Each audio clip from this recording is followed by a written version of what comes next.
Tuesday, May 2nd, 2023, board meeting / budget hearing. Can we please stand for the pledge? Diane, since this is your last meeting, would you lead us with the pledge? I pledge allegiance to the flag of the United States of America and to the republic for which it stands, one nation, under God, indivisible, with liberty and justice for all. I've wanted to do this for 30-some years. All join me now.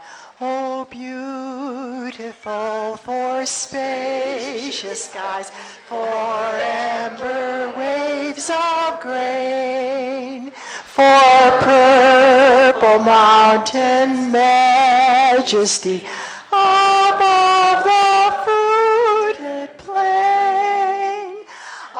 America, America, God shed his grace on thee, and crown thy good with brotherhood from sea to shining sea.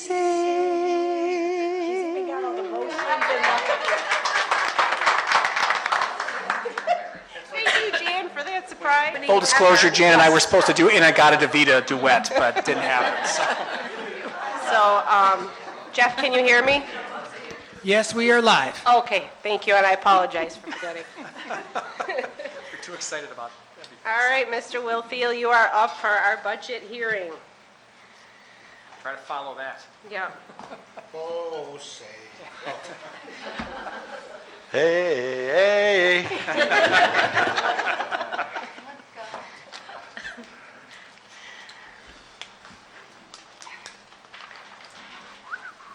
All right, the 2024 budget hearing is underway. Heartfelt rendition. Thank you, Mrs. Delbo. So again, this year is about supporting our students. That's our theme.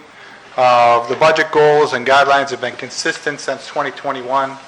Continue to integrate and build the system using the federal funds that were allocated to us coming out of COVID to address the intensive academic, social, and emotional needs of our student body. Our proposition this year is for $147,816,452. Never is an even number, and I don't know why. A 6.59% increase over last year. Inflation rate is running in excess of 8% over to the same time that this budget has been developed. These are required slides by the state, breaking the budget out into the general, program, and capital components. And you can see that the programmatic component is almost 77% of our budget at $112 million. Some detail on what's in each one. Major expenses in this line on the administrative side include our BOCE's network expenses and access to the internet, which brings us all this wonderful technology. On the programmatic side, instructional salaries, special ed salaries, pupil service salaries are the prime drivers of our cost of our programming here. Transportation, which you'll hear more about later in a presentation, is also included here under program, as well as our $2 million athletic and co-curricular budget for $112 million. Again, that's the landmark. That's 76% of our expenditures. That's where the money goes directly into moving the kids forward. If people have a question, you can stop me at any time. Otherwise, I'm going to just move. On the capital side, these are the costs associated with our capital projects, that being the debt service and the plant operations, the buildings and grounds, staff, utilities, building maintenance, and all those items. You see the transfer to the capital project fund, the last item, $100,000. These are for individual projects that we'll detail in a moment here. Here's where the revenue comes from. Local property taxes, about 46% of our budget. Another 43% is from state aid. Erie County sales tax, just under 6%. and other revenues, interest income, tuition billings to other districts, two primary refunds on prior year's expenses, those kind of items, and our fund balance is included in the remaining 5%. You'll notice though a large increase in state aid, which we'll get into in a moment. That's a primary driver of this year's budget. Key components of our tax levy limit. This is the calculation we're required to file each year at the end of February, dictated by the Office of the State Comptroller. This year, the tax cap, as they call it, is 2.48%. I love the fact that they call it a 2% tax cap, and not once has it ever been 2%. The 2.48 this year compares to 2.25 last year, and so on historically. And we have some other numbers about tax rates. The property tax rate increase this year based on these numbers is currently estimated to be 56 cents per thousand, a 1.21% increase for West Seneca residents. That brings the 5-year average increase in property tax at 1.25% per annum. I just would like to note that the only number we control here is the tax levy, property tax assessment data, equalization rate are all controlled by the assessor and the state comptroller. So those numbers evolve over time, and we don't get final numbers on that until July.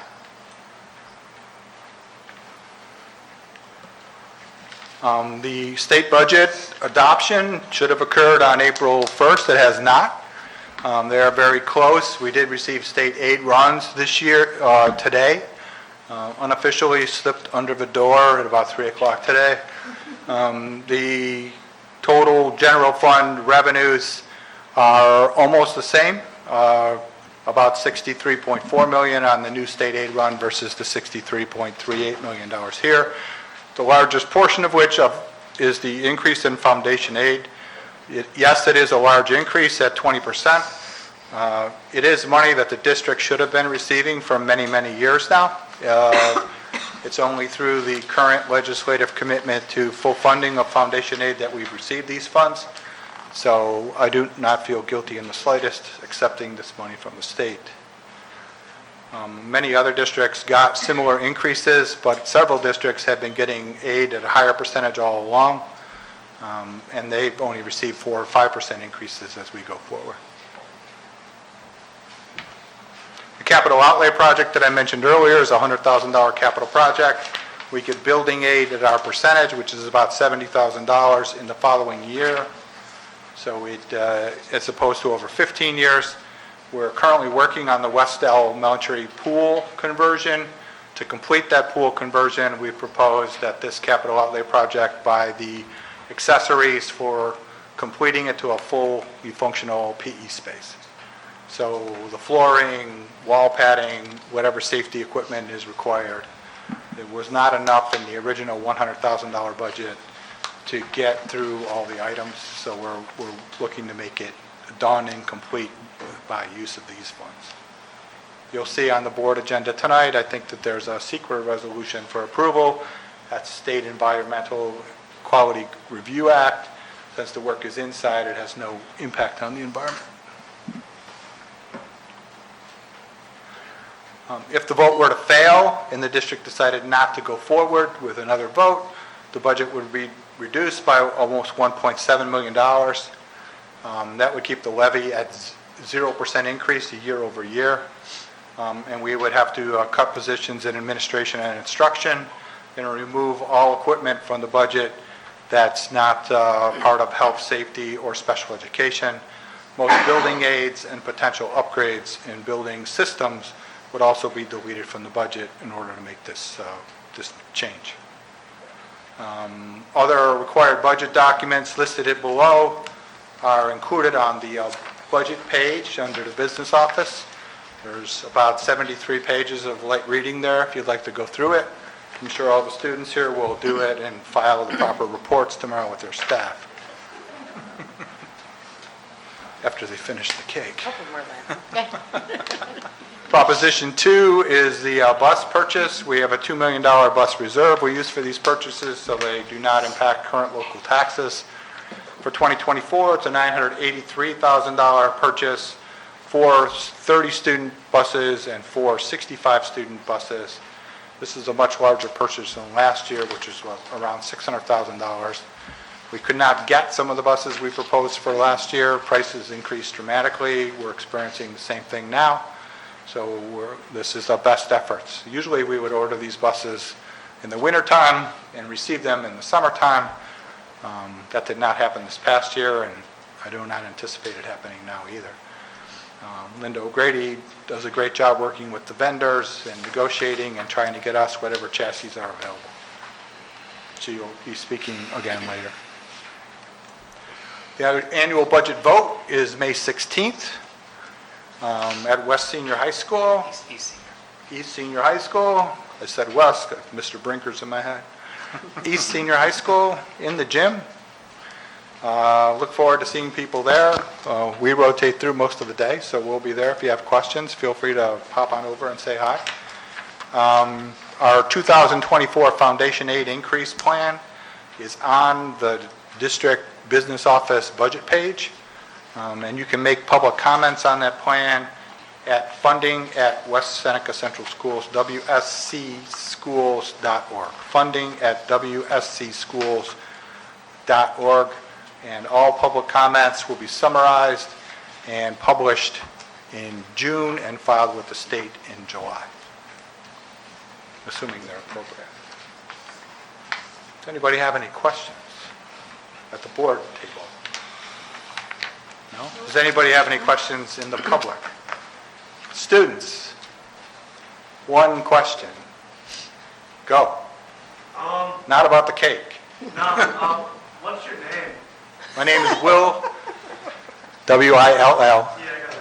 All right. Thiel, T-H-I-E-L. And I went to West Seneca East a long time ago. That's a good question. Way to go. Next. What year did you graduate? There you go. 1973, I walked into that one.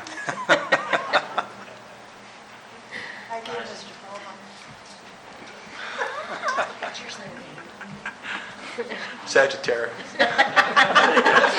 Question from the board. Is there anything else? Anyone? Just want to thank you for all your hard work, your and your department's hard work. It's really great job. No, I appreciate it. I think it's been a really strong effort, a lot of conversations, opinions, different ways to go back and forth. I enjoy that. I enjoy the environment, and I think it's made for a better spending plan, and now the work will be, once adopted, to get the most out of it. Good? Yep. Thanks, Will. Thank Thanks, you. Will. Yes.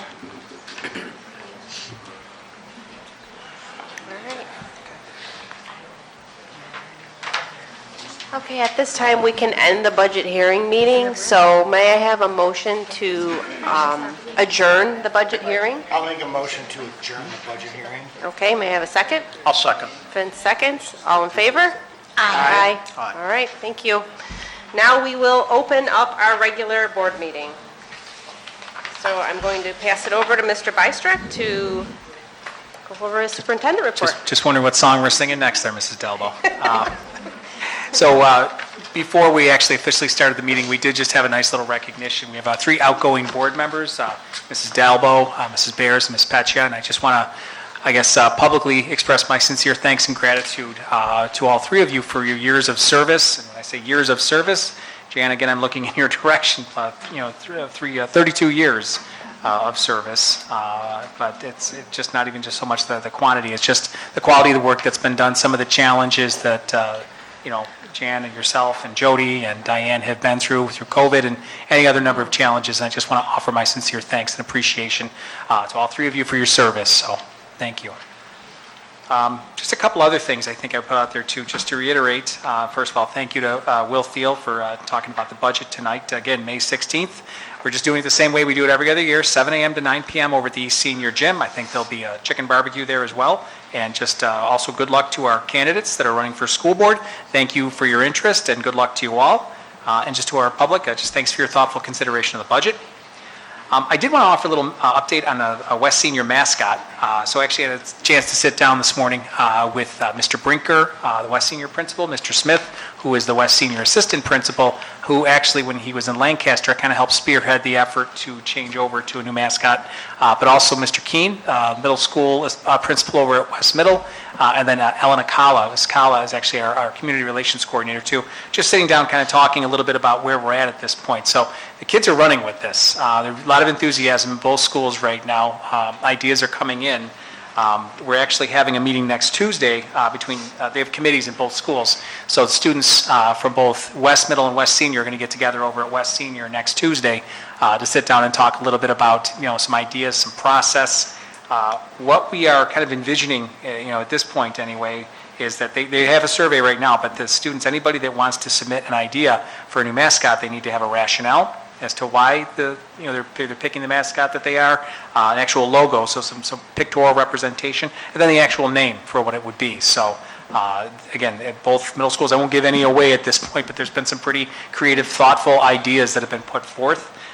What we're looking at is basically to have by mid-June, so I think I'd mentioned to the board, we were thinking we could have this wrapped up by June. You're thinking possibly maybe a touch later, maybe in July, potentially, but they would have voting take place. They want to work with our print shop and actually have like posters put up. The committee of students would come together basically and have some ideas basically, kind of vet through and say, okay, here are 5 or 6 or 7 ideas that some students have suggested, and then have voting take place for all West Seneca students on the west side of town is what they envisioned.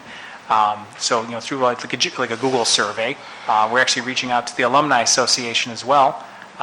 So there's probably a few more details coming out from there. But they want to be able to do that and have everything wrapped up by mid-June. Now our June meeting is June 6th, so this would be beyond that point. But then they would like to present to the Board of Education, possibly. I guess it'd probably be at the reorganization meeting if it's possible. And we can work out the details with this later, but they'd like to be able to present to the Board of Education what the ultimate, the winning, idea, I guess, was, so that they could, potentially, with the board's approval, begin putting out like gear and things like that with the logo and everything on it. So I will say, I've seen some of the ideas. Some of them are absolutely outstanding. More thought and time and energy has been put into some of these than I would have imagined. Not to say I underestimated, but I guess to some degree I did, because there's some pretty good stories behind some of these ideas. So I'm really looking forward to seeing this moving forward, and the idea would be to start off next school year with a new mascot for the west side of town. So it's for the middle and high school. So any questions on that? That was a mouthful. Okay, all right, that's all I have this evening. Thank you. Okay. Thank you, Mr. Bystrack. I'll give a brief president's report. Our Students of Excellence Dinner was held on April 25th, and I just wanted to congratulate all of our Students of Excellence and thank them for inviting me, and it was a very touching event. Last month, I was invited to sit on a panel at the Prospective School Board Member Workshop. This workshop is hosted by the Erie County Association of School Boards, and any community member throughout Erie County who is interested in running for a seat on their board can attend this event and learn more about the role and hear from local superintendents, assistant superintendents, and education lawyers. The panel I sat on was comprised of current local board members and district clerks. It was a great event with plenty of thoughtful questions and conversations. There, I was able to meet 2 of our West Seneca candidates running for a seat on the board. I was happy to see them attend this event. The District Parent Council will hold a Meet the Candidates night this Thursday at 6:30 p.m. in the East Senior Auditorium. The community is able to submit questions, and the event will be live streamed for those who are unable to attend in person. Lastly, because this is Diane's last meeting, it is kind of your meeting too. I'd just like to extend my gratitude to her for her 6 years of service to the board. I thank you for all your time, contributions, and advocacy. You have always remained solid in your commitment to student excellence and supporting our science programming. thank you for your countless hours of service. Please stay in touch and continue advocating for our district. That's it for me. Thank you very much for those kind words. You're welcome. And Jody and Jan, you get a little blurb in June, so don't miss it. All right. So we're going to have our assistant superintendents come and give a brief update. So Dr. Cervoni, are you ready? Sure. Thank you.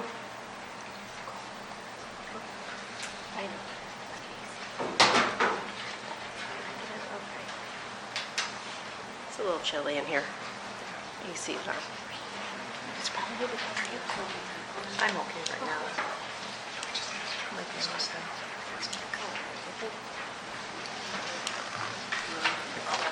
Thank you very much.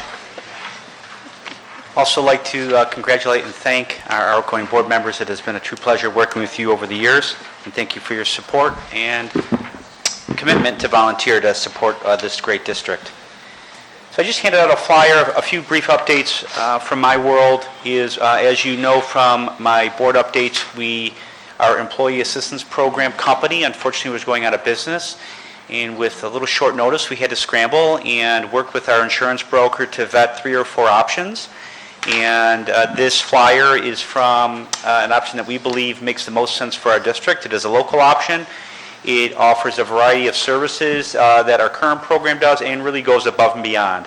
They offer training to come into our district. They offer crisis support. This is a free, confidential support to all of our employees. It can range from a variety of needs, from nutrition services, financial services, child care, elder care, etc. It is certainly something that we are proud of and look to have this start in place as early as next week, hopefully, to have no real lapse in coverage.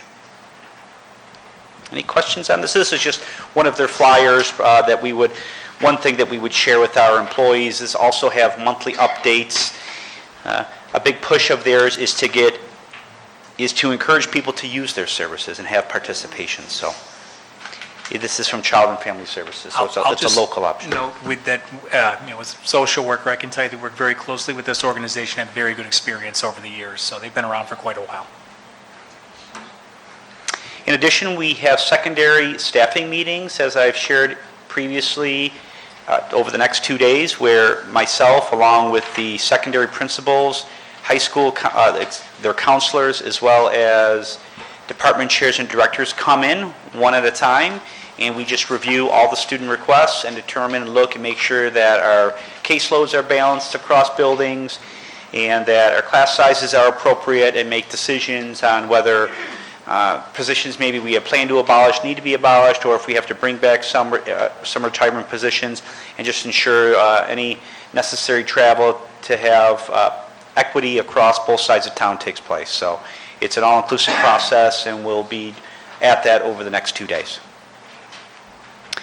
Also excited that our APPR agreement that we had to update, we officially got word today that it was approved by the state.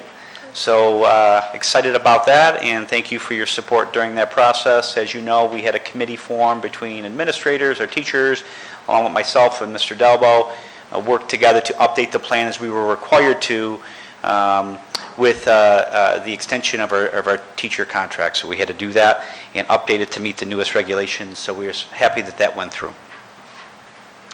And last but not least, this is certainly interview season as we begin to fill positions. You will be reached out to for specifically our Director of Special Education position, but should you have an interest in serving on an interview committee for the variety of teacher positions that will be open, you can work with Nicole, you can reach out to me directly and see if any of those opportunities align with your schedules. We would welcome you to participate if necessary, or if interested. Thank you. You're welcome. Any questions? Thank you very much. Thank you. Thanks, John. Thank you. All right, Mrs. Persico?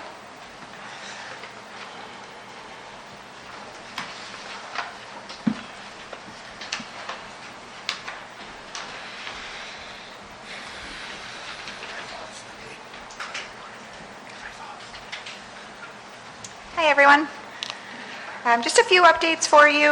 As you are aware, we are piloting iReady, which is our universal screener, at two of our buildings, Winchester Potter and Northwood, and recently put together a staff survey and a student survey because we want to hear from the littles. We want to hear what they think about the program. I can tell you thus far, the staff feedback has been overwhelmingly positive, as is the student survey information. So as soon as that is finalized, I can share that with all of you so that you have that at your disposal. But it's going well. We had a touch base meeting today, and we'll set up another one in about a couple of weeks as we continue to pilot the program at both of those buildings.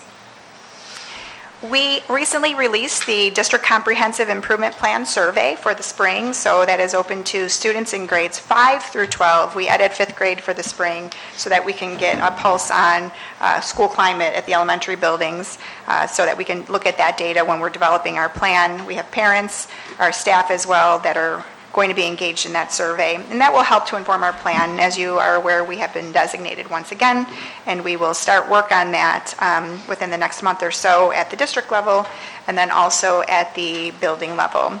As part of that plan, the new phase is called the envisioning phase, and that's really seeking some community input. And as you are aware, we recently updated our vision statement, so we're a little bit ahead of the curve, but we do want to get as much feedback as possible from our community about our current mission statement because we want to make sure that that is aligned with what our new vision statement is. And so at the budget vote on May 16th over at East Senior, we will have some community feedback forms available right next to the kids' vote. We'll have some forms available so that we can get a wide variety of feedback readily from people who may not have access to a computer or technology. We want to make sure that we also have paper copies for folks as well. So we will have that set up in place on the 16th of May. We had last week a filming crew from State Ed was here to document some interviews with teachers and principals and administrators and people who had pertinent roles in the event from last summer. It went very well, minus the fire alarm that went off right towards the end, but we worked it through. It was very well done, and as early as today, we had a meeting with the standing committee to plan for this summer's event. So we're getting all things set up for that event. Very excited to have that happen again this summer. Also earlier this week, yesterday, we had a SLICE group together for a discussion around computer science and digital literacy standards, which are new for kindergarten through grades 12. Those will take full implementation phase in September of 2024. And it is quite extensive in that it is an expectation that's set forth with learning around computer science, digital literacy for all grades K through 12. So we're having really deep conversations about what does that look like. What are the standards telling us we need to do, unpacking those standards, identifying where do we already have things in place, at what grade level, who does that, what do we utilize, and then also as a result of doing that deep dive and unpacking, where are the gaps. And so we have a team of tech integrators, our director of CTE, Academies Bob, Jackie Fowler, myself, we have John Delbo, librarian Rosalia Caraba. Some of our librarians did dig into some of this work this past summer with the tech integrators so that we could have a baseline start. So it does involve things like cybersecurity and digital literacy and citizenship and keyboarding and networking. And so really trying to identify how we best meet that need. Through the Nearpod program that we have adopted, that there is a 21st century module that our teachers are using. So that work really has kind of been a springboard for us to begin our planning. So more to come on that as we have to have full implementation in the fall of next year. So I think that is all that I have thus far. Any questions? Okay, thank you. And thank you to all for your service. Jan, 32 years, it's amazing. Diane and Jody, we'll miss you. All right, Mrs. Fowler, if you'd like to come up and give us a brief update.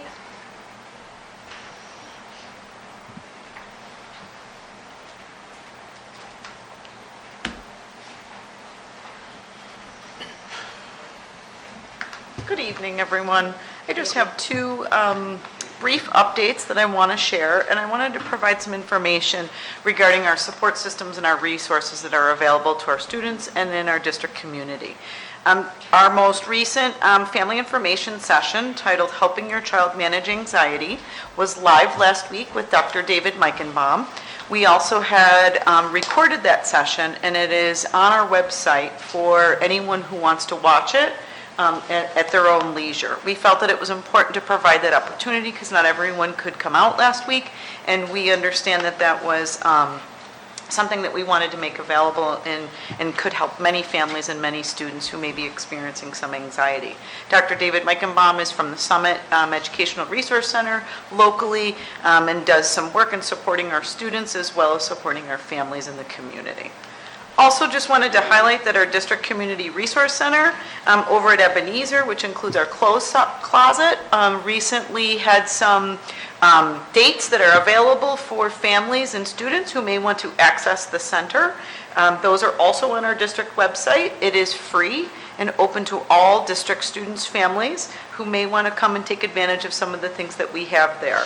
Also, our district social worker, Melissa Brindamore, is available to meet with families and students if any of those times do not work or if they are in need of any other resources that we can make available to them.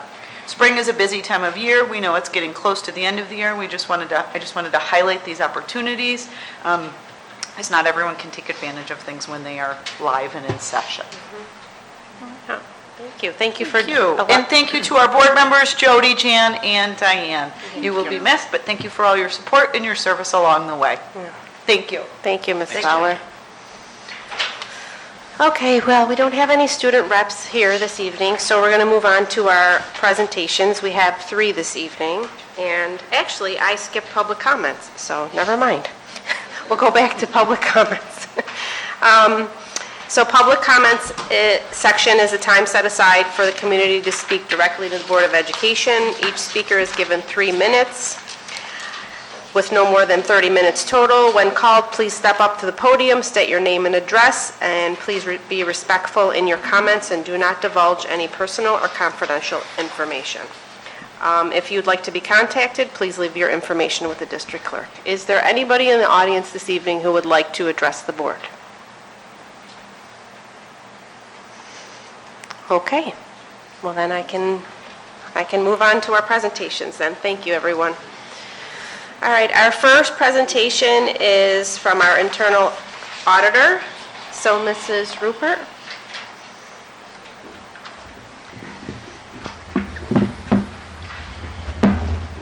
Thank you.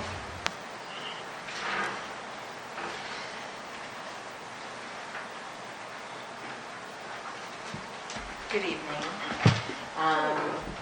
I'm not the internal auditor, I'm the claims auditor. Oh. I don't want to be the internal auditor. I'm here to make sure that we don't have any problems with the internal auditor. I do want to say thank you to Jan, Diane, and Jody.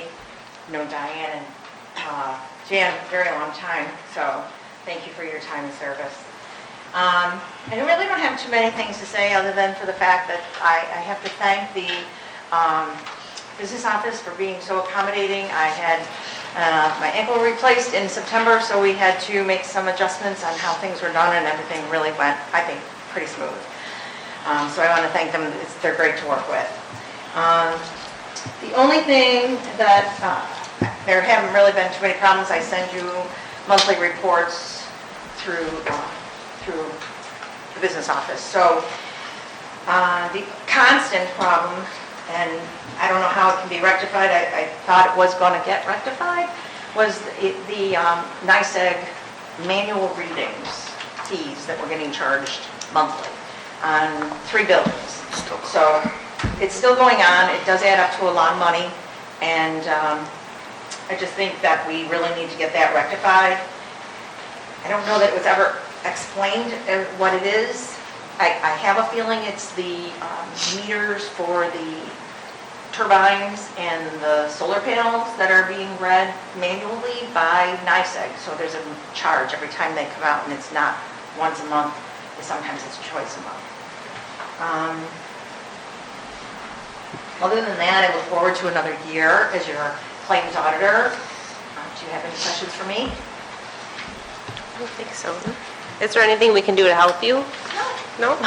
No, I think everything goes pretty smoothly. Business office is, very well-oiled machine. Good to know. Yeah. Thank you. Thank you. Oh, you have something? Just so everybody knows, Jackie reviews every payment that leaves this district. Before it goes out, Kathy has it, if she has questions about it, we endeavor to get her answers, and she does her job well. She holds us to a standard that, it makes us better. So we appreciate it. And things don't go out. If the paperwork's not in place, it doesn't happen. It Wait gets held until back. we get it done. Yeah. It's done right the first time, hopefully. That's great to hear. Thank you. Thanks, Kathy. Thank you, Kathy. Okay, next we have a transportation update. So would Ms. O'Grady and Ms. Janicki come up for a presentation? Thanks for being here tonight. Yep. Hi, everyone. Hello. So, as you all know, we are implementing a new routing program in September. We plan on going live. It was originally called Traversa, but the name has changed to Student Transportation. Okay. It communicates well with Power School, some of the highlights that really made us look toward making a change. It communicates with Power School. It cuts down then extensively on the data input on our end. Every night there'll be an import, and so any updated addresses or anything will automatically go into our system. It's very user-friendly. It will streamline routes for us, which will shorten, hopefully, bus ride times by minutes. In transportation world, that's like hours for us. 5 minutes equals like a half an hour for a 4-school bus. We've gone through some extensive training. We are still in training. We're just finishing up with the routing portion of the training. Then next comes trips and maintenance. And then once we are all through that, like I said, we'll go live in September with it. I have Laura Janicki here from Traversa, or she's actually from Tyler Tech, and then is the parent company of the software. And she's going to pull up a kind of a presentation, a live feed on the program and show you some of the highlights. Thank you. Thanks for the introduction. This is Don't have a mouse, but you want to direct me right. Is it touchscreen? No, I don't have anything. Okay. Okay. So Laura Janicki, I am the account rep for the district. So I work for Tyler Technologies for about 8 years. Tyler Technologies is the largest public sector software in the United States. We focus on solely K through 12 transportation. So student transportation powered by Traversa is again all-in-one student management, transportation management software. So as you can see, I don't have Is it possible she could have, is that a wireless keyboard or mouse? There's a wireless keyboard there, but our wireless mouse is without Somebody power. took the cradle. I don't know Oh, where it is. gotcha. There's a cradle robber is what you said? Okay. I'll what to click You on. walked into that, Rich. Yeah, no, I'll do the best I can. And I can always provide follow-up too, so if there's any questions that go unanswered, I can jump online at your next Okay. board meeting and answer those questions.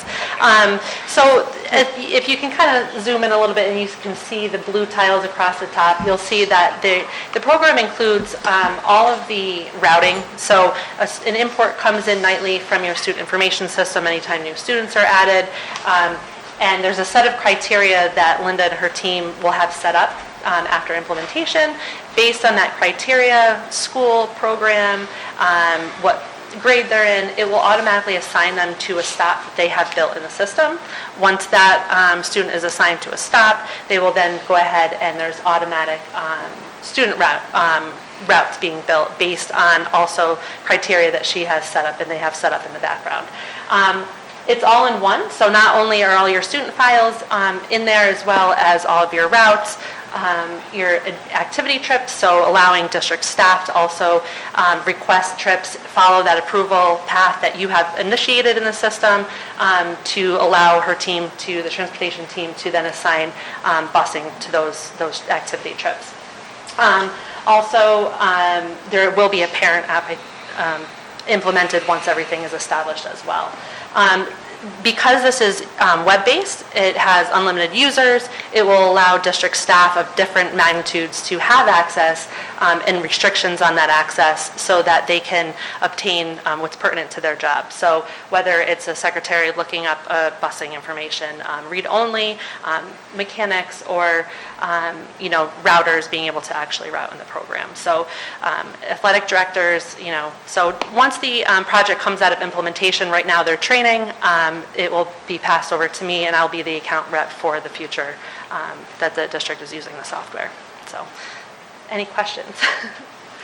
Actually, yes. How does it connect to PowerSchool? Yep, so an automatic import will be set up, so files from PowerSchool will get set up to an FTP site, secure, we're 2D compliant, New York State Education Department 2D, where Traversa will then have, we'll go up and pull that file down on a nightly basis. Some districts will do it once a week, some twice a day. I think just nightly is how it's set up currently to go forward. And then any new students coming in will then receive transportation requests. Can you just, Go ahead. No. Yeah. can you describe the process? Let's say we had to combine two routes. Yeah. Can you maybe describe that process? a Yeah, absolutely. I wonder if it would be beneficial. Well, I mean, if you have a microphone, can she just come over here and talk from? Can I just take the wheel over there and get out of the? Yeah. Okay, because then I can show you Don't have really to look quick. Would you mind grabbing the mic with you, though, just because we Yeah, want to hear if absolutely. any of our viewers at home. Yeah.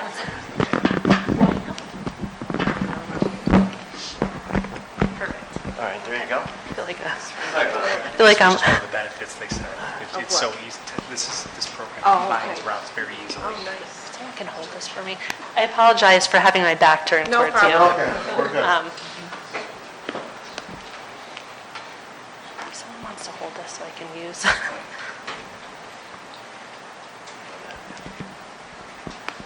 I'm just going to provide an example of just looking at the runs in a whole.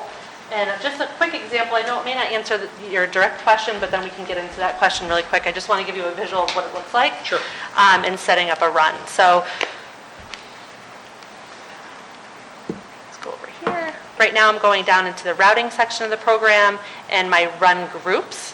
So what the transportation office will do is set up different run groups based on, for all of your different schools, okay? I'll go ahead and quickly show you how efficient this is. So right now I have 511 students that attend Shawnee Middle School that need to be put onto a run. Those students have criteria set behind them. So based on, again, the school in attendance, their grade, their program, all of these different criteria, it's going to go ahead and assign them to, and it's going to take all 511 of those students and route them. So what I'm going to do is auto route. It will allow me to add any SPED students that also need to be added to this run grouping. Hit next. It will allow me to choose the vehicles that I want to use for this set of students. However, that is not necessary. So I'm just going to go ahead and hit next, and it's going to pull the amount of buses that it needs to route these 511 students. So I hit next. Hit finish. It's going to just take a couple seconds in the background. It will notify me when this is done.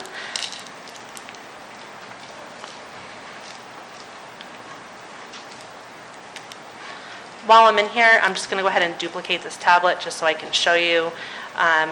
While that's running, it will notify me once it's done. I'm going to go ahead and just take a look into a student file, just so you can see what that looks like as well. So district staff that have read-only access to the program, if they are fielding any phone calls, they'll be able to easily type in the student's name and see what grade, program, school she's in attendance, any emergency contact information, as well as the stop that she's also assigned to.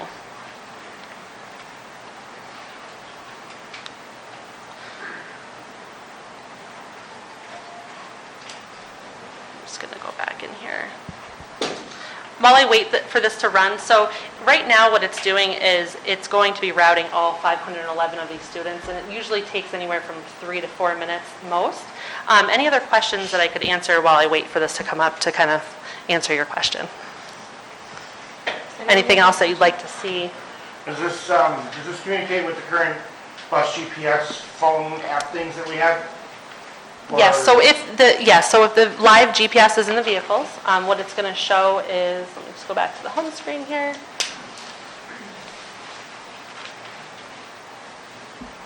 We'll have all of those hardware associations pulled into the program, and at a quick glance, you'll be able to see where all of your buses are at any time. So right here, all of the green triangles are buses traveling around the district. It will say what buses are out in the field, what direction they're traveling, and at what speed, and then you can go ahead and also click on that information as well to find more of a precise location.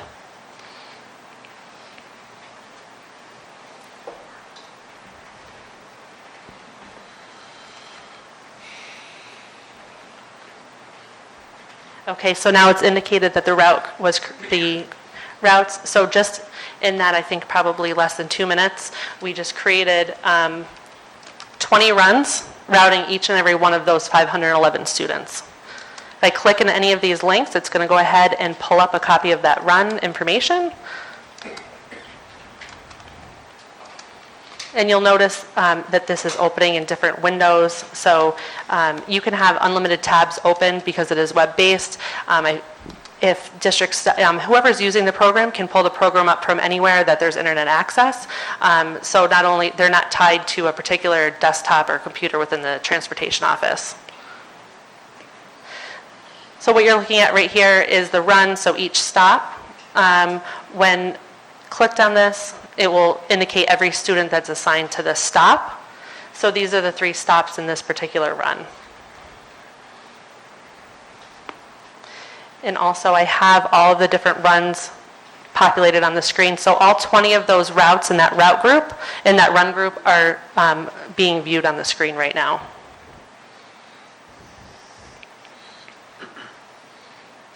Any other questions? Yeah, so on a given day, if you have to add a student, it will add them to a route?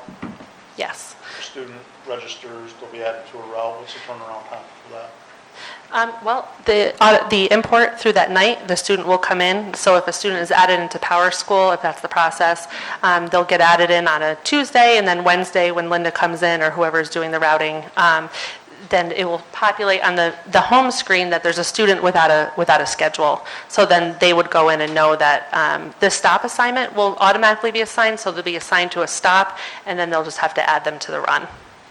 Does it have the capacities Matt Matt mentioned, combining of routes? So instance, you have a bus that's down and not operating, are you able to combine runs? Yes. Yep, so that's in the routing hub. So right here, so this is a listing of all of my runs currently in the system. I have 184. I can also look at those on map view. And you do have the ability to, and again, I'm the account representative on the district. I'm not a complete expert in the program. I don't use this on a daily basis. But yes, in the routing hub, what you can do is you'll be able to move students from one run right from the screen right here and move them over into a different run. Okay, so that's Yep, yes. the folks at the terminal can override that? Yeah, so right here is the routing hub, and you can look at the map view. So this is where that would be done.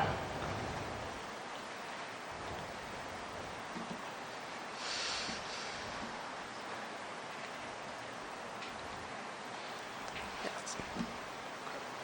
Any other questions? How is this information given to the bus drivers? Good question. So we do have a piece of technology called Tyler Drive that's not implemented currently with the district. Something maybe to look at in the future. But right now we have driver direction reports. So that would be a physical copy of the... Paper? Yes. And I can... That's the ability to not be paper? Thank you. The Tyler Drive tablets, onboard tablets. Yep. Now, do those also have live GPS? Yes. Right, that the ability to do that? Yes. And then when I asked earlier, I know you showed the GPS here, but we have a parent app. Yes. With the parents can watch where their kid's bus is when the kid approaches, just their kid's bus, so it approaches. How does that work with the system? Is it pretty relevant, or Linda maybe when you answer that, I don't know. Yeah, so there is an app that is associated with the software that eventually will get rolled out to parents. And that will, if you choose, decide to have the live GPS direct data being fed, then they will be able to see ETA, the estimated time of arrival. So are we looking at changing the app that we currently have? So we currently have Here Comes the Bus. Okay. And I believe they said that it is compatible with student transportation. Okay, so that's, With Synovia. yeah, so the yes, so you can take the routing information from student transportation powered by Traversa, and that data can be fed. If you're using that app right now, you can continue to use that app. Yeah. You also will have the option of using our own. We have a parent app as well, so it's up to the transportation office and Yeah, district. that's your call. And how does it work with the First Student app? Is it work with theirs also? I believe they would still continue to use their own app. So they won't be getting the information from us, They'll still be getting all the routing information, but they would still use their own GPS app. because their buses would be different Yes. GPSs than what we have. Okay, cool. Any other questions?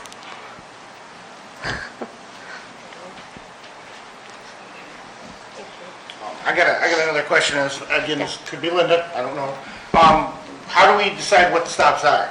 Is that something where we go out and audit neighborhoods and everything once in a while, or is it an automatic, like, my kids have literally been picked up in my house since I've had them.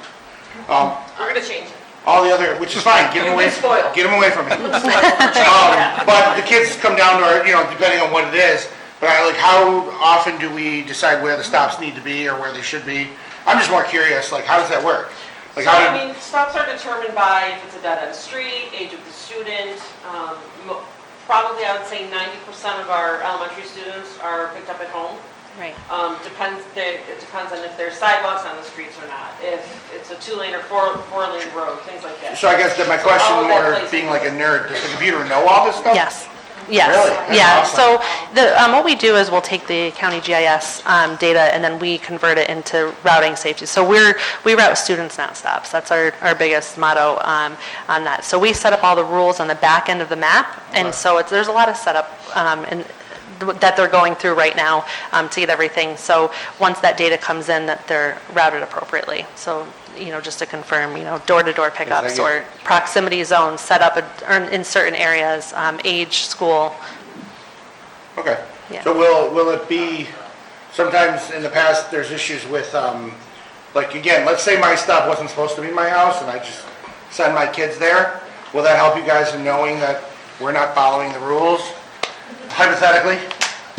No. No, you won't, so it's not gonna No, know that? the only way we're gonna know that you're getting picked up at your house is if the driver would come in and say they're not at their stop.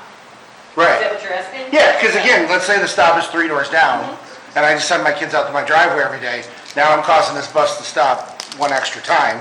Again, 2 minutes equals Right. 30 minutes in your Right. world, Well, times how many kids in the The district. program's not gonna know that. So the program won't know if the bus is stopping at inappropriate I stop? mean, GPS will show that it's stopping, but we don't go in and monitor that GPS to see if the bus is stopping extra. The driver would have to come in and say, hey, Mr. Beatty isn't sending the students to the stop. He's, asking that we pick them up at our house. Okay. Does that answer? I'm just asking how often we pay attention to that sort of thing. Again, more of a nerd thing. I believe the stop is my house. Right, so- Jan says it is. Right. So, but, and all the kids come down to my driveway. Yeah. So I just said, what if every kid went out to their Right. thing, that's gonna slow the bus So down. the drivers are provided a route sheet Okay. with the designated stops on that sheet, with the established stops.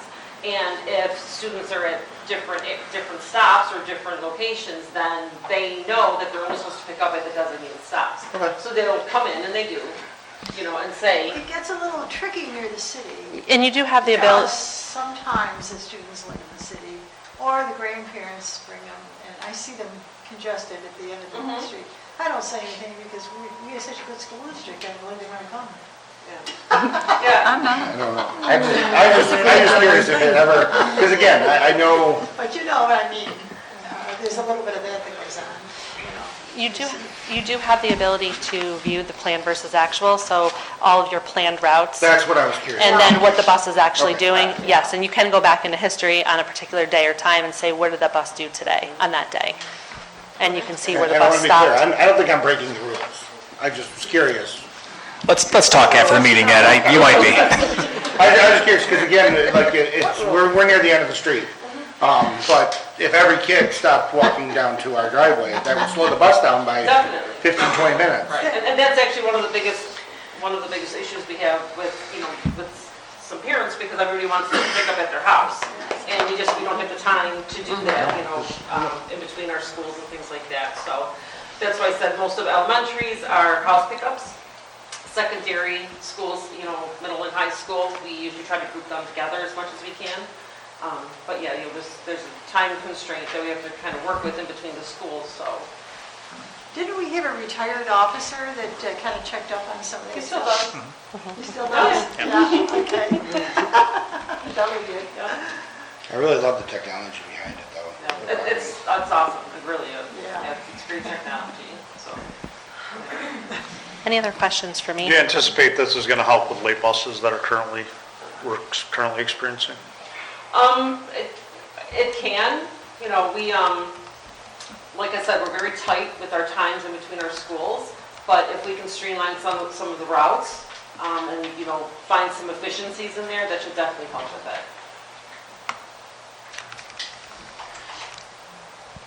Any other questions for me? No. Thank you. Thank you for having me. Thank you. Thank you very much. coming. Sorry for having to walk away. No, that was great. Okay. Thank you very much. So much. Thank you.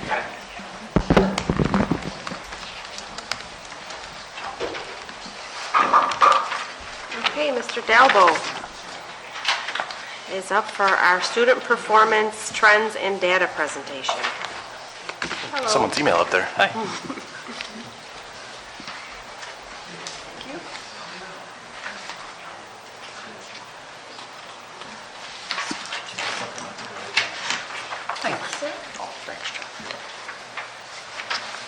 He Is that the upgraded same a little that's on the computer? bit. I think he upgraded a little bit. Okay. Yes, thank you. Thank you. Thank you, Mr. Dalbo.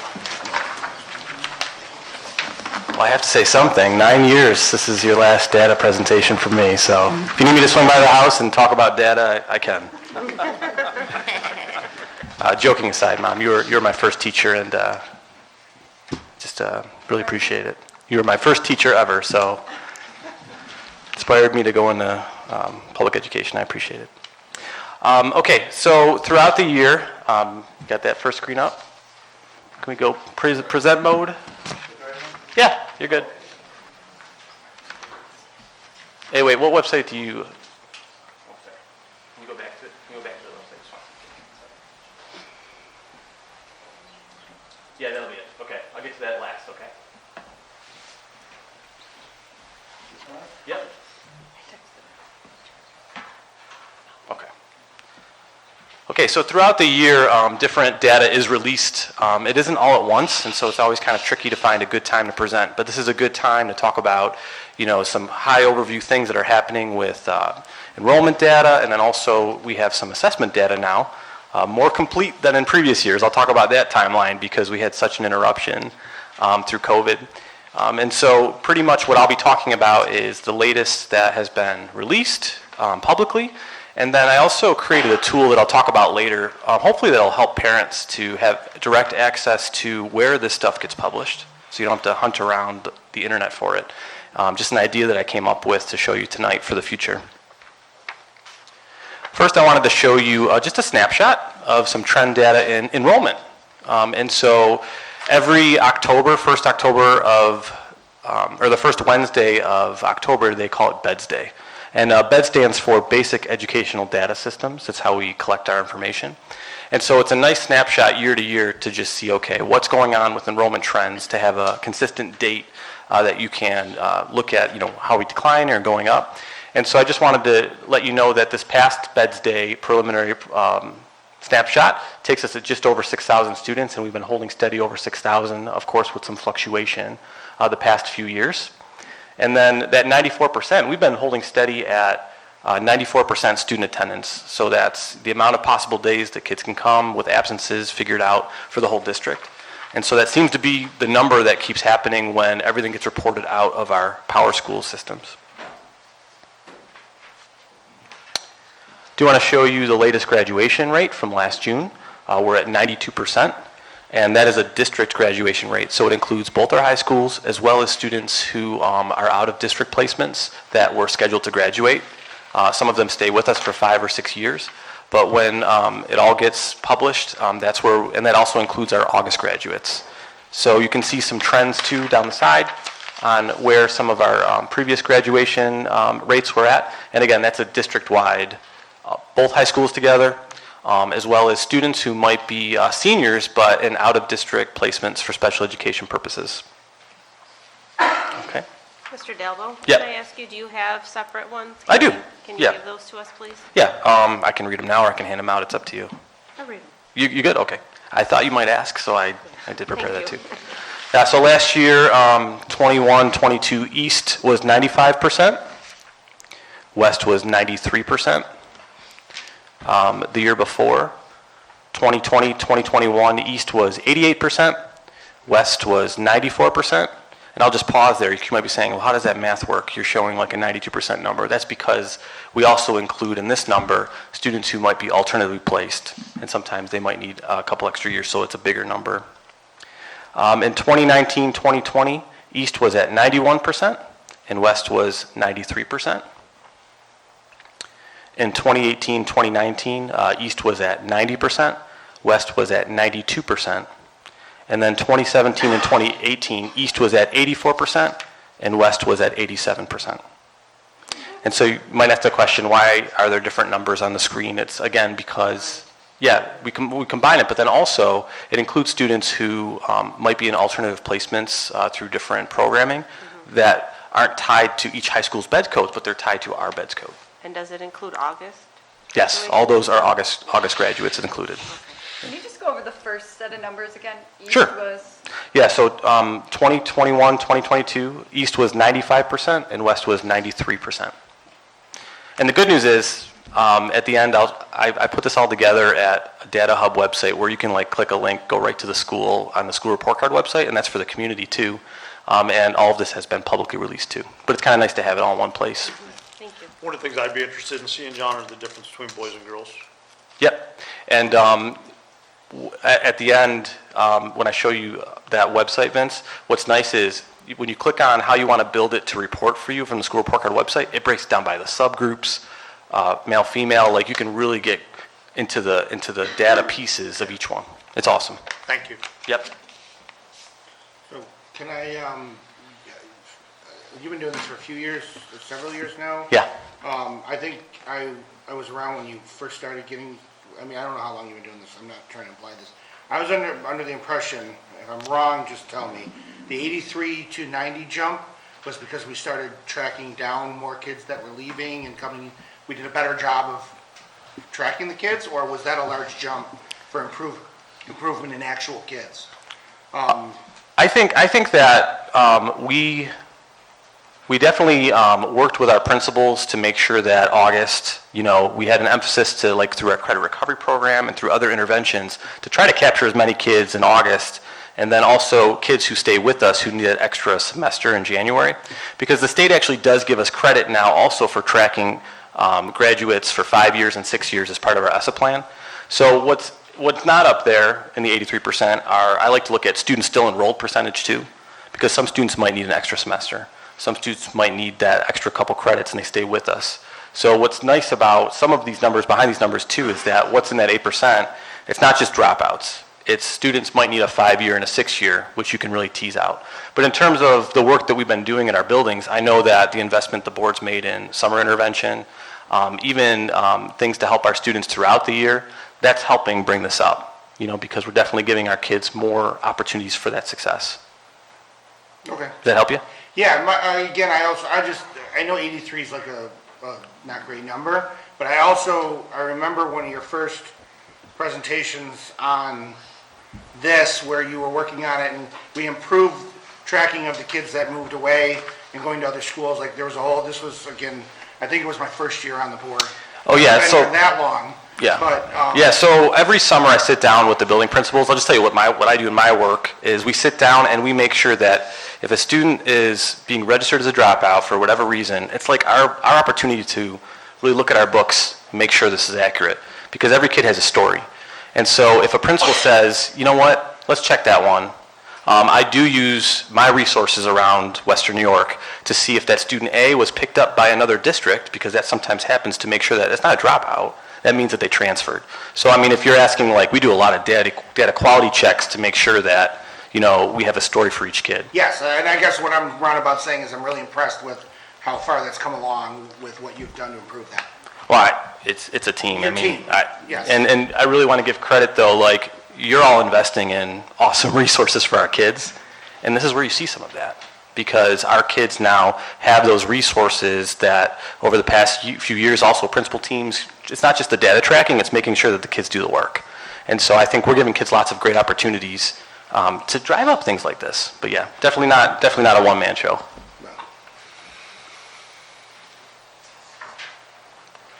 Okay, so interesting. I showed this chart last year and I updated it for this year. I just wanted to let you know that in 2018, 2019, that was really the last time we probably had completely normal tests. Because a lot of times people want to compare year to year, and even the state report card website, they're being very careful to say, hey, don't compare it year to year yet. I think we are starting to now get back to some normalcy with our exams so that we'll be able to establish some baselines. But I just wanted to just remind us on where we were. In 1920, everything was canceled because of COVID. And then we see each year, I'm not going to read each one to you because I know you have it, but each year we've been easing back to tests. But I will also mention there are still some safety pieces in place for our students. So for example, in 2021-22, even though we saw Regents exams come back, there is a nice appeal process for kids, a special appeal process that if for some reason they scored between a 50 and a 64, but they demonstrate credit in their course, and we have a committee that looks at it, they can have a special appeal to give them credit to have credit for that Regents exam to count, as if it were a passing rate. So that goes until August 2023. Again, so we do, what's great, talk about like the teams at the buildings that really help out. We make sure that every kid has every opportunity, and so we review those, there's a committee, and we say, okay, does that student demonstrate based on the criteria that the state allows us to do that they're awarded extra special appeal credit for that eligibility? That expires this August, but I think it's been really helpful for kids as we have eased back into testing, because a lot of the students, you know, for that period of time, I have 4 students of my own under 13, did not sit for a formal test for a while. And so now they're getting back into the groove of sitting for those exams.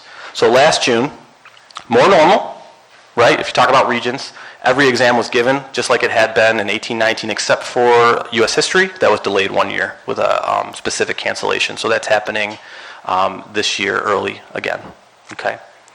And I did want to also mention in 22-23 this year, we've made the transition to computer-based testing for 3-8. We just started math today, and we finished up ELA last week. And I just wanted to really compliment the tech integrators, the principals, Scott Firkin's team.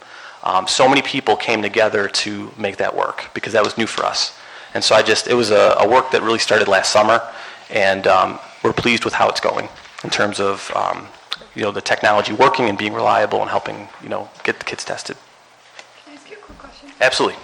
Do we have a guesstimate, I guess would be the right word, on how many students have actually had to use the Regents waiver? Guesstimate. Actually, if you look at the chart that I gave you, the snapshot, on the last page, this is how we could figure this out.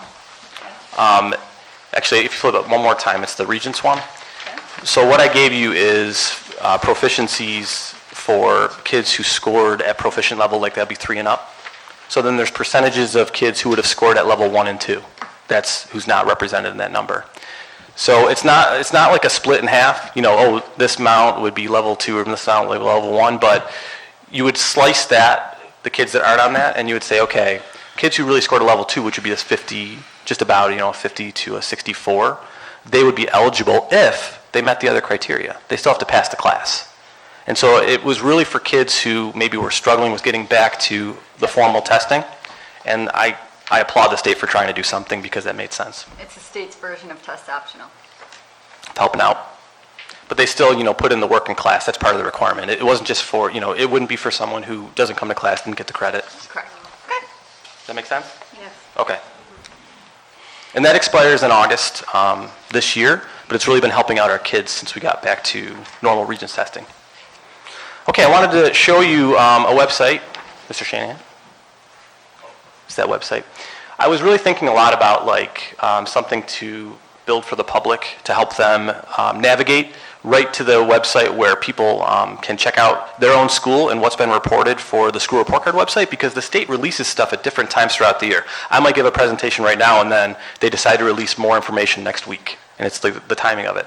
So I created this website myself called School Data Hub, and we're going to find a nice place to post it on our district website for parents. But if you click on any one of the buildings, go ahead, Rich, it takes you right to Allendale, for example. So you don't have to like search around for, where to find the school report card for your website or for your specific school. And this is where they update and release information that I end up reporting to you for. And what's nice about it, going back to Vince, your question, is you can build, if you wanted to, with a few clicks, you could build the performance results and look at it based on any subgroup, male, female, that you would like. Okay? So those are some high-level updates, and I'm willing to answer any questions you might still have about anything I handed out or something that I didn't hand out. It's fine. Does anyone have any questions? No? No, I'm just kind of startled by the data, to tell you the truth. The high school Regents exam data Right? is not good.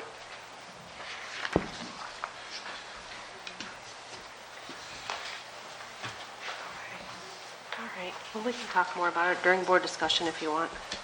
That's all right, I don't have anything Okay. to know the right people in the room to talk to about that. All right, thank you, Mr. Delville. Yeah, sure. And if you have any follow-up questions, I can always prepare more information, not at a meeting or whatever you need. Okay, Thank you. thank you. A little known fact is, he had a radio program all through college on Saturdays. Yeah. 91.3 FM at Buff State. You That's sound right. like a radio host, actually, you talked now that I about think data. about it. I didn't talk about data, but no. Didn't know I'd be doing that yet, so thank you. Thank you, Mr. Delville. Go Bengals. Okay, everyone, we are going to move on to our consent agenda. Let me just get myself organized.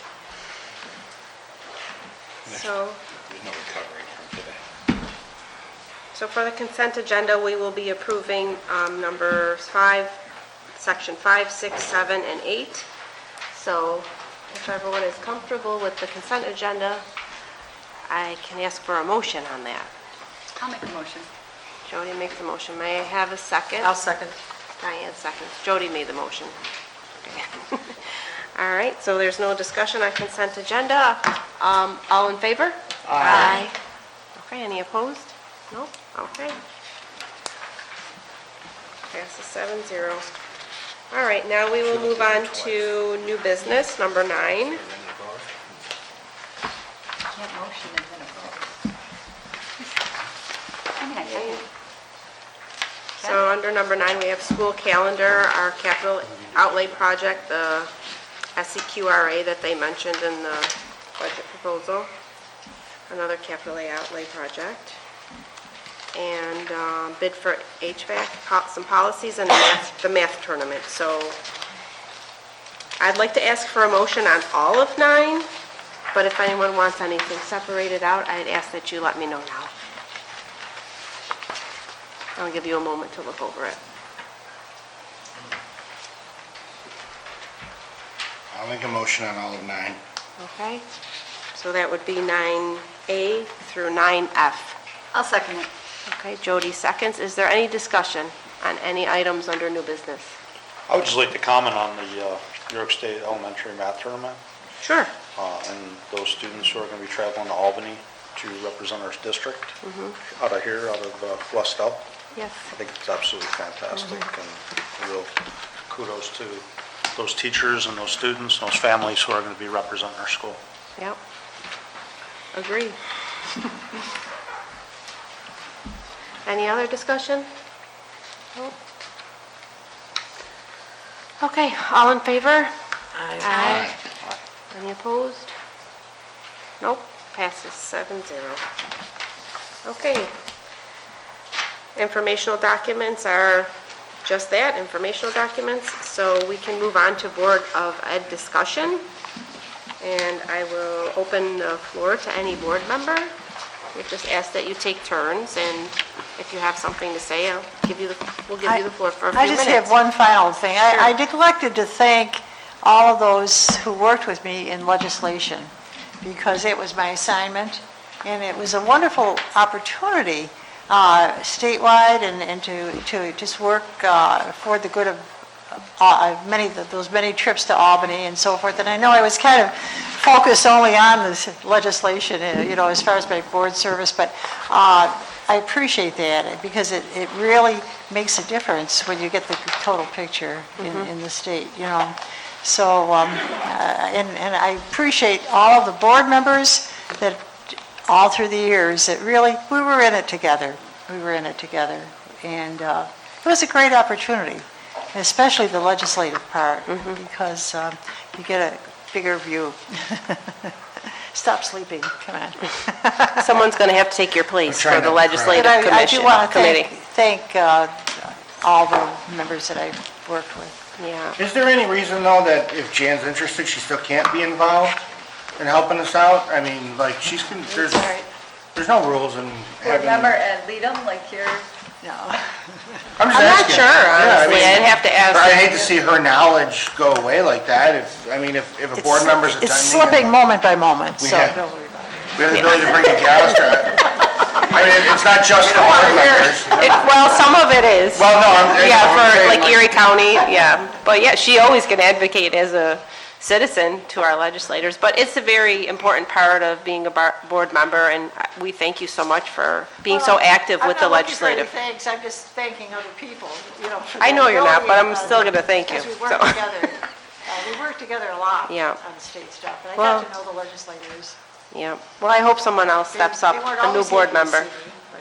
see me, but- All right, is there anything else?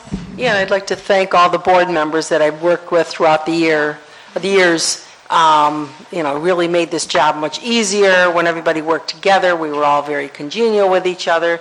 We discussed things, we had differences of opinion, but we always came to consensus at the end. Correct.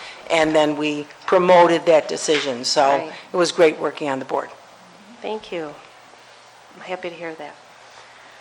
All right, anybody else? Diane, this is your last board meeting? Yes. I'm having my knee replaced at the end of May, so I won't make the June meeting. But you'll be at the budget vote? Or you'll be at the vote? Yes, oh yeah, yeah. We could always do a write-in.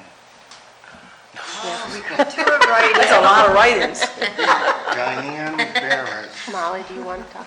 Oh, yes. All right. So Diane and Liz and I sit on the policy committee, and we kind of took a look at some different policies this year, one being the library policy. That was in your folders last week, but this week there is a curriculum policy. It's a NYSIBA policy. So if you guys could just take a look at it at your convenience over the next month and get back to us with any kind of edits or such, because we're looking to update that policy. Is this what you are suggesting and you want our opinion, or have you not Yes. put through what you... Yes, okay. this is what we're So if we're, suggesting. okay. So it's a NYSIBA policy. Yes, I Yeah. just didn't know if you guys have already put your input in this, or... A little bit. Oh, just a little bit? Just Okay. a little bit, yeah.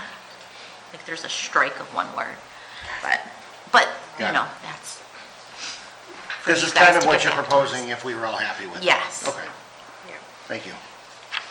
Just for clarity's sake, so would this be something after that you would want to hear from some of the other stakeholders in the district on, or is this just something that you would, if you're good with it, just vote on it, or? Honestly, I think we were just going with the board first, like that would be round one. Oh, yeah, no, I get that, yeah. Okay. I just didn't know if you needed me to do anything in terms of pulling together, like working with Nicole to pull together like a policy committee or anything like that.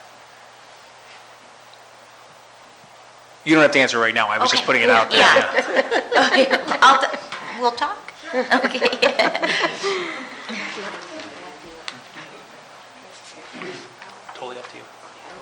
folder though. Is it? Um, Nicole, think it can I was. ask one question? Is the transportation policy, oh, it is, it's under Yeah. board discussion.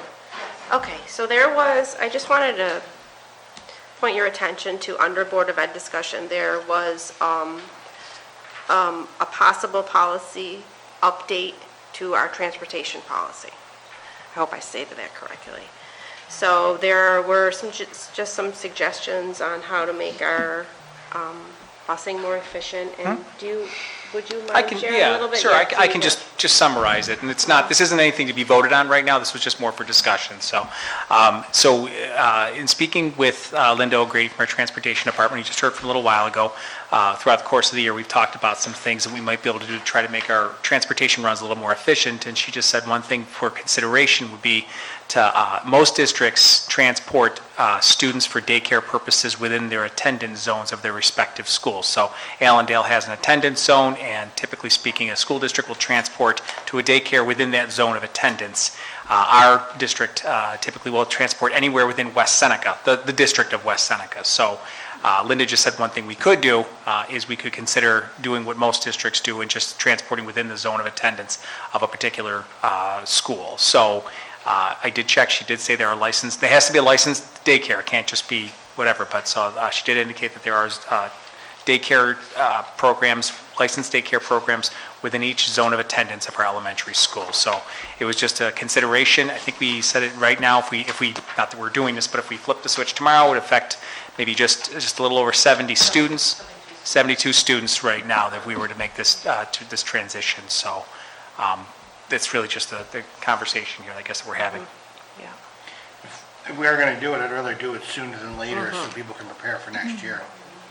Ideally, yeah. That would make sense. Yeah, I would want to decide that we're going to do it now, so everybody knows for September. That way we don't send anybody in a... Yeah, August 28th. Because we have daycare facilities on site at all of our elementary schools, so it's not like we're leaving anybody high and dry by changing the policy, because there's always the on-site Yeah. option. Is there on-site at every single school? At every The elementaries, yeah, we have the before and after school I program don't through believe community it's ed. called daycare, though. It's It's the after-school program. It's before and after school, yeah. We used to contract with the Y, now we have our own program through community ed that Stephanie Wright runs, actually. And that covers pre-K through 5? Okay. How many daycares do we currently drop our kids off at within Linda, the do you have a district? sense of that? There's 7, total 7 licensed daycares. Okay. And then we also drop off at alternate addresses who might be grandma or sister, just like a babysitter type thing. Are they, Not a licensed daycare. are they within District 2 or are they within, They're all within district, not But not within? within zone? but not within zone, correct. Okay. Correct. Yeah, So we should if change that. we would, like you said, flip the switch like now and make the change, it would alleviate two of the small buses at each elementary, except Northwood, it would relieve 1. That's a lot. And it would also alleviate the length of time on the bus for the students that have high needs and things like that, because they are all over the district, so we incorporate both. We incorporate the daycare with those students, but it's also lengthening the time that they're on the bus, with the extra students. And we wouldn't stop dropping off at grandma's or, the aunt or uncle, as long as it was in that attendance zone. So I guess would we do what we do with everything like this? Poll all the other districts like us, see who does it before we make a decision on what we're going to do? Yeah, that's why we're mentioning it now, so Yeah. that we can have some time as board members to think about it. I guess what I would want to know is what does it buy us by changing that policy? Again, I'll ask the question, are kids going to get picked up from school on time as a result of doing that? We're talking about efficiency, so where does the efficiency pay off? Is it monetary? Does it reduce our cost? Does it reduce our expenditures? Or does it allow for buses to get to where they're not supposed to be on time? So if we can't get kids from West Elementary here picked up on time because we have kids that live in West Elementary but go to daycare over at Clinton, then that doesn't make sense. So Yeah. We need to be efficient. We need to make sure that we're taking care of, like, job one before we're doing extras. How can we get those answers? Well, I think we're saving 2 buses at each elementary, but Northwood is 1 bus, so mini buses they are. So, and I think that, 10, 11, so we would have 11 buses freed up?